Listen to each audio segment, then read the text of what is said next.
patterns in the local government space are changing.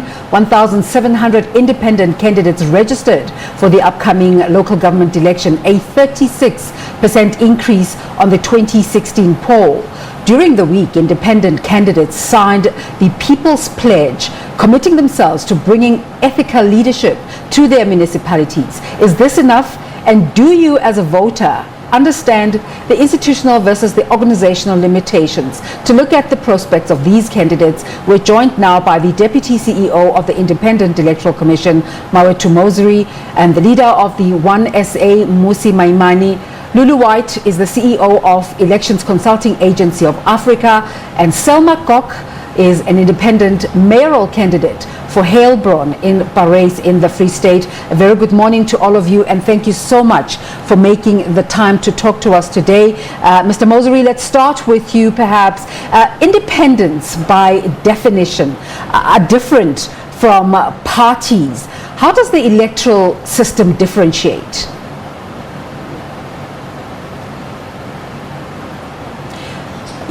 Please unmute yourself, Mr. Mosary. Good morning, Desiree, your viewers and your respected panelists this morning. The scheme of our electoral system that has independence is as old as our Constitution of 1996, where they provided that local government will be made up of a mixed electoral system of proportional representation as well as a constituency election, where we elect an individual to represent a geographic area in the country.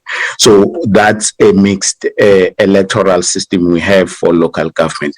But overall, the South African electoral system is a proportional electoral system, because even in local government, whatever happens on voting day must result in general proportionality in the allocation of seats. At another time, we will talk further on that. So from then onwards, we've always accommodated those individuals who are contesting ward elections. They can only be ward councillors.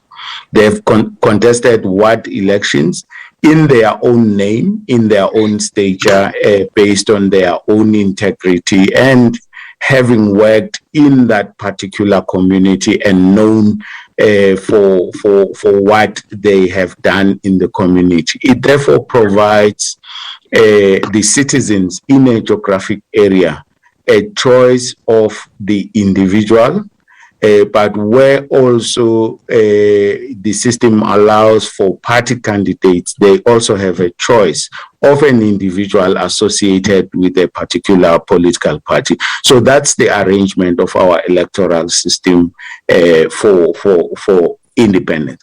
Now, the counting of votes for ward elections, a candidate may win with just one vote. And that's very important then, because it says to everyone registered as a voter in a geographic area, you must come out and vote, because your vote will make a difference in terms of who becomes your ward councillor. We've had instances in the past general elections where there was no winner of a ward.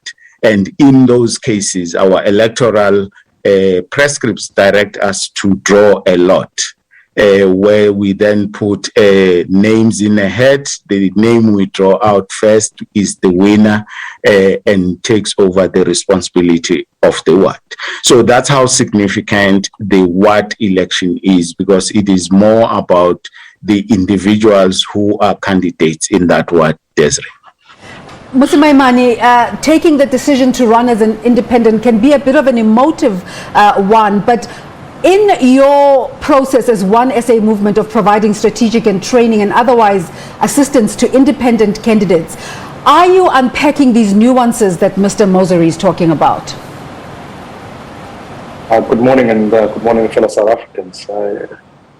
Of course, we have to invest a lot in ensuring that people have a deep understanding of how a municipality works, have an understanding as to how a campaign itself works. But I also do think the more vital bits and components that we've got to talk about is to say to ourselves, how do we differentiate ourselves from political parties? I think the Electoral Act is but one piece of legislation that deals with what happens in councils. There are other legislations that govern local government, the Municipal Systems Act, the Municipal Finance Management Act, and those acts themselves prescribe that local government is far less ideological. It actually requires us to be able to deliver services to people to ensure that works. So going into this election, I think the increase in the number of candidates is a demonstration of the lack of confidence citizens have in political parties. And secondly, the provisions that are put in the Section 15A of the Electoral Act mean that actually you can group a number of independent candidates, and they can also benefit from the proportional representative component, which our previous speaker was alluding to, which allows us to be able to put independent experts to come and work in a municipality. Experts such as engineers, doctors, and lawyers, they can come on board in that, so that you can be able to really transform a town into one that is functional. Because at this point in time, I think all of us as citizens are observing the political system and wondering what future is there for our democracy, given the fact that our local government has been captured far worse, in my view, than what national government has been. And that state capture really at local government will make state capture at national government look like a picnic. Lulu White, what is your assessment of the reason for the 36% growth in the number of independent candidates in this upcoming local government election? And is this the right way to go? As Mmusi Maimane has just alluded, the increase is definitely a demonstration of frustration on the people of South Africa. It seems as though voters have lost faith in the party system, in the proportional representation system. And they are now basically looking for new avenues and new opportunities of how they can actually make an impact in their local government. But also what this means is that the work of civic organizations and political parties, such as Mr. Maimane's political parties, is actually also coming to fruition, because more and more people have become aware of the fact that there is an option for them to actually participate in a local government election outside of just being able to participate through a political party. Now, the challenge that comes, in as much as this is obviously a right and people can contest for that space and get into council, the challenge will always come where council decisions have to be made. Right? In the previous experience, if you look at the track record, we have seen that most independent candidates, as much as they come to the council and they have been voted for by their constituency members or by their ward members, when they have to come to council and they've got issues that affect them or affect their communities, they are not able to get the necessary support that they need. And in the end, they end up having to support certain political parties for their program to be able to move forward in their particular ward. So the challenges really still continue to exist, despite the fact that they're an independent candidate or they're an independent councillor. When there's things that need support, they still have to get support from other political party, and that, in my view, is the limitation that exists with having independent councillors in council. Selma, let's bring you into the conversation here. You are running for mayoral candidate in Ward 2 in Heilbron. Are you concerned about the strength of parties as opposed to these situations where you might have to be swayed by other people in making decisions? Our communities are ready for change, and that's why we have chosen to go and group together independents under Ngwatera, which is Ngwati municipality, which comprises 5 towns. So that if you come to council and something has to be seconded, you have somebody there that can do that for you. We are going all out, so we would like to go for a majority in our municipality and get things done, because we report to the community and not to political parties. Of course, we will have to work with them, and that's why we didn't go into a fight with any political parties, because those are the people also in our community who we have to work with. So those are the obstacles that we are facing, but I'm sure if we can find common ground in community interest, I'm sure we will breach that. Mr. Mosary, let me bring you back in just in terms of the metros and the local councils and the district councils. Are you able to give us a sense of the presence of independent candidates as we go into this election before we let you go? Well, in the electoral scheme, independents can only contest wards, and wards only exist in the metros and the local municipalities. At a district level, the whole seat allocation is based on proportional representation, which also includes a 60% representation of local municipalities, which means we do not conclude district elections on the 1st of November, but we will conclude that portion of the election by about the 24th of November, where local councils after the 1st of November must sit and elect on proportional basis the rest of the 60% councillors in the district. Coming back to the spread of independent candidates across local municipalities and metros, it is widespread. It's across the country. You can't single out a particular province as having more of independents than others. We have them almost in every province and contesting a number of municipalities. The breakdown will take too long to share here, but certainly on our website we have that detail. So there is a sufficient spread of independents across the country, Desiree. Thank you so much. Of course, there's a lot to talk about, but we're going to release you now. Mr. Mawethu Mosary is the Deputy CEO of the IEC. Mr. Maimane, let me ask you this. As you give support to these independents, of course, there are political questions that are being asked in terms of to what end? Well, I think to raise the question in that way, the first end is that can you give power to the people? This is the struggle that has been waged for generations and decades. Because as things stand at the moment, we have political parties who have captured the power. So that's the first end point. The second one is, to Desiree's point, the civic societies and the citizens in general now have to express their interests at a national level. And I think that becomes a very profound positioning. Because as you will know, the Constitutional Court has ruled to say that by next year, a new electoral act must be passed that will allow independent candidates to stand at national level. And I think as we do reforms to the electoral act, we're able to say by 2024, could it be that we could directly elect the president? Could it be that ultimately you could have a parliament with a number of independents? And could it be that if we reform it to a constituency-based level, we truly can say politicians must fear the people? Because as things stand at the moment, politicians only fear the party. You can burn the streets, you can burn tires, you can protest, you can argue about service delivery, but frankly, political parties do not listen. And even if the councillor is corrupt, they are not going to remove that councillor depending on which faction of the political party they sit on. So the end bit is about saying, let's reform the entire electoral act to allow for reformation, even at national level, so that we can get direct accountable people and build a movement where ultimately politicians, regardless of where they come from, fear the citizens more than anything. Because as things stand at the moment, politicians are running roughshod around our people, and that's why we can watch Zondo and no one ends up in jail. So that pledge that was signed during the week, what weight does it carry?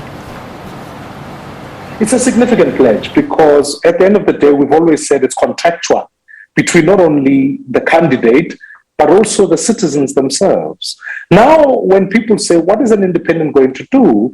They're clear because it expresses it in the pledge.